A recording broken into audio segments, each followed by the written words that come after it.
There is, unfortunately, no escaping physics. Bound by the speed of light, even information must take its time to get birds going. And as we move farther into the void, that time grows until the distance becomes unspeakable. Eos. Okay, so, first of all, it's really nice to hear from you.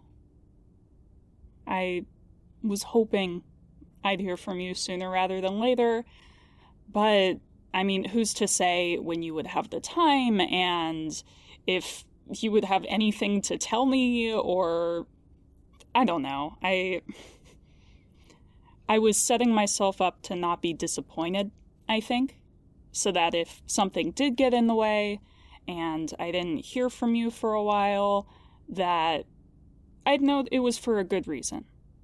Because, of course you're gonna respond to my message as soon as you can. I don't know, it's silly. Anyway, I'm glad that you're settling in. Even if that settling involves a bit of teasing. But I'm sure you'll be able to give it back to your crewmates in turn. I'm sure there's plenty of embarrassing things you'll learn about each other.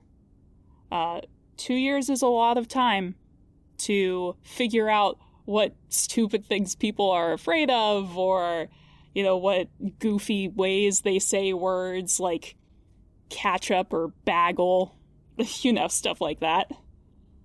Just little things to bond over. I hope you all do. Bonds, that is. You're going to be together for a long time, and I think it's important to have good relationships with coworkers, but you're going to be more than that. You're going to be roommates and friends and, I mean, to be honest, the only people to have a real conversation with. I'm so happy that we can talk like this, but I know it's not the same. There's so much distance between, and there's none of that back and forth. So I'm really glad that you're all there together and that you'll be able to bond and grow closer through this experience. I hope you aren't spreading too many lies about me, and that includes well-intentioned lies.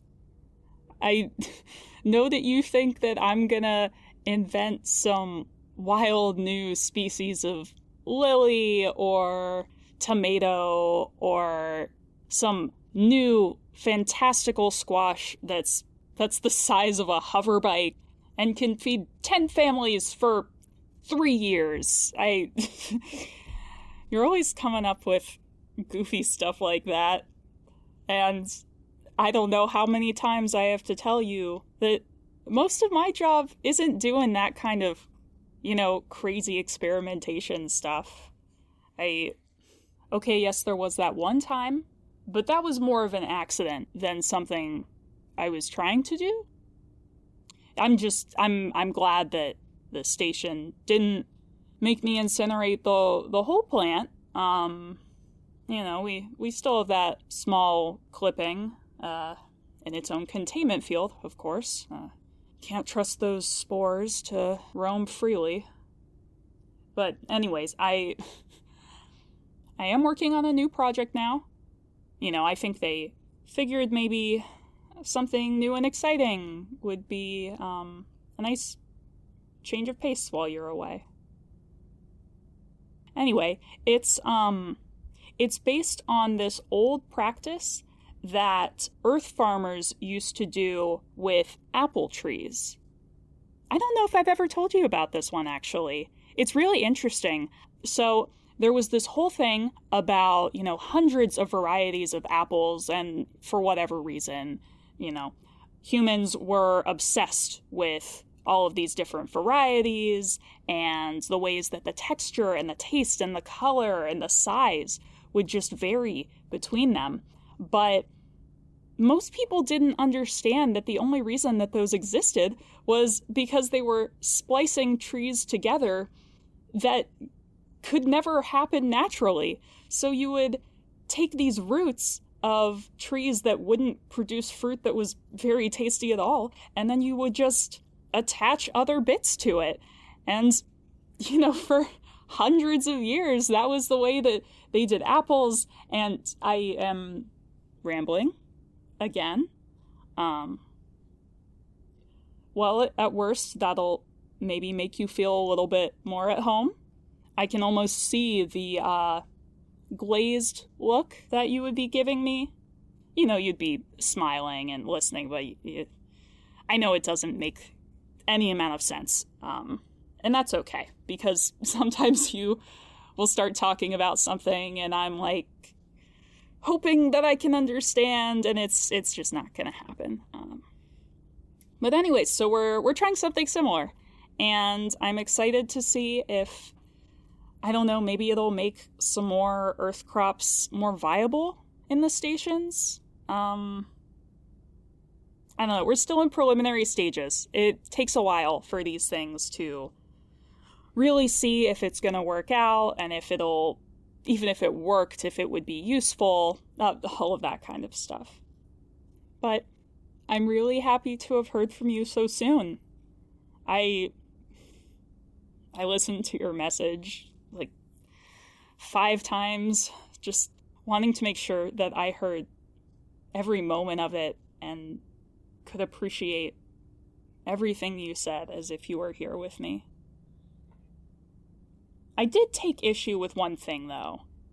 I'm still not convinced that this entire expedition of yours wasn't just some ploy to get out of naming our lizard something reasonable. I mean Blizzard. That's not a fun name. That's a name that I'll tell someone and they'll just groan to my face. And I can appreciate a good pun. But this is ridiculous. Blizzard the lizard? Are you serious with that? You know what? I can't believe the most worked up I'm getting is over that ridiculous name for our sweet baby boy. But I'm just gonna let you think about what you've done for a while. Maybe by the time this gets to you, you'll have already realized the error of your ways, and you'll have thought of a bit more reasonable of a suggestion. And no, it cannot include any of the other puns that you have already floated. I can accept a pun, like I said, but it's gotta be worth it, right? If I have to repeat that to all of our friends, you know how Ariana feels about that. I cannot walk up to her and say, "Oh, did I tell you? Eos and I named the lizard. It's Blizzard." I can't do it. It's unreasonable. It's an unreasonable ask. But in all seriousness, I can't wait to hear from you again. I miss you. I love you. I hope that you're having an amazing time, and I'm sending you all my best. I don't want you to beat yourself up over the engagement. You know that we both agreed to this. I am not holding that against you in any way. I know you want this as much as I do. And we're gonna have it. Maybe not for 2 years, but that's okay. We've already waited over a decade. I think we can handle this. I'll be keeping my eyes peeled for your next message, Starry Eyes.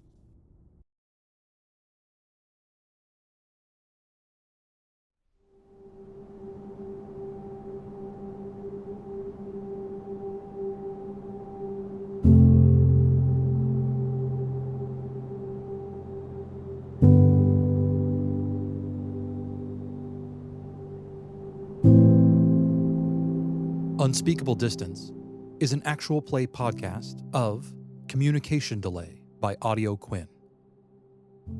A link to the game's itch.io page and credits for our players are available in the show notes linked to this episode.